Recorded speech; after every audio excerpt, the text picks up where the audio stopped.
দেখো, আমি আর মা আজকে সকাল সকাল বেরিয়ে পড়েছি আদ্যাপীঠ যাওয়ার উদ্দেশ্যে।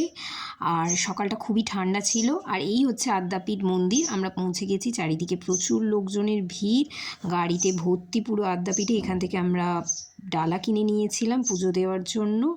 আর সামনেই রয়েছে মন্দির, মায়ের মন্দির আদ্যা মা।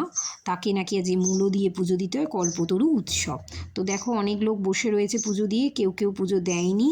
আর এখানেও প্রচুর লোকজন বসে রয়েছে কুপন কেটে বা কুপন না কেটে পুজো দেওয়ার জন্য অনেকে বসে রয়েছে।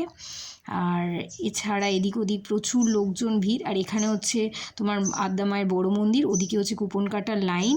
কুপনটা আমরা কেটে নিয়েছি, কেটে নিয়ে সোজা চলে এসেছি ভোগ প্রসাদের ঘরে। এখানে এসে প্রচুর ভিড়, ভোগ খেতে বসে গেছি আমরা। এখানে দেখো গরম গরম ভোগ, ভীষণ গরম। আর তারপর আমরা এখান থেকে চলে এসেছি সোজা দক্ষিণেশ্বরে নাট মন্দিরে।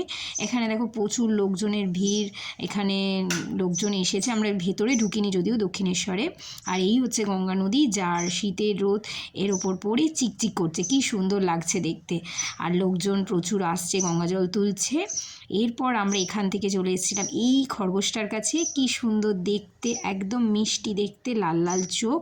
আমার তো দেখে খুব ভালো লেগেছে এই খরগোশটাকে দেখে। তারপর এই হচ্ছে ভবতারিণী দেবীর মন্দিরের একটু আমি দেখে নিলাম, শেষ দেখা। তারপর এখানে চলে এসেছিলাম বেলুড় মঠে। বেলুড় মঠে এসে তো এখানে খুবই ভালো লেগেছে। এটা হচ্ছে বিবেকানন্দেরই একটা আশ্রম। এখানে কোনোদিনও আসিনি। চারিদিকটা খুব সুন্দর, শান্ত, গাছপালা দিয়ে ঘেরা একটা জায়গা। লোকজন এখানে প্রচুর ভিড় করে। এখানে হচ্ছে তোমার ধ্যান করে অনেকে আবার এসে। চারিদিকটা বেশ সুন্দর জায়গা, আমার বেশ ভালো লেগেছে এই জায়গাটাতে এসে। ভীষণ শুনশান জায়গা একটা। তারপর এখান থেকে বেলুড় মঠে আর একটা প্রান্তরে আমরা চলে এসেছি। এই প্রান্তরটাও বেশ সুন্দর। এখানেও প্রচুর লোকজনের ভিড়, লোকজন ছবি তুলছে, ভিডিও করছে। এখানে তো ছবি তোলা ভিডিও করা একদমই নিষিদ্ধ।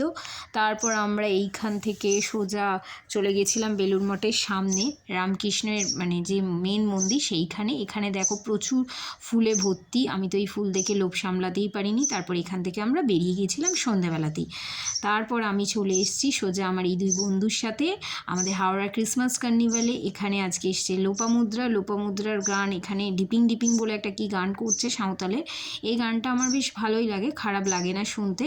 কিন্তু তো যাই হোক, তারপর এখান থেকে আমরা প্রচুর মেলাটা একটুখানি ঘুরলাম ফিরলাম। তারপর মেলায় গিয়ে অনেক জিনিসপত্র কিছু মানে কেনা হয়েছিল আমাদের, কিনে এখান থেকে নিয়ে আজকের দিনটাতে আমাদের বেশ ভালোই কাটলো। চলো টাটা।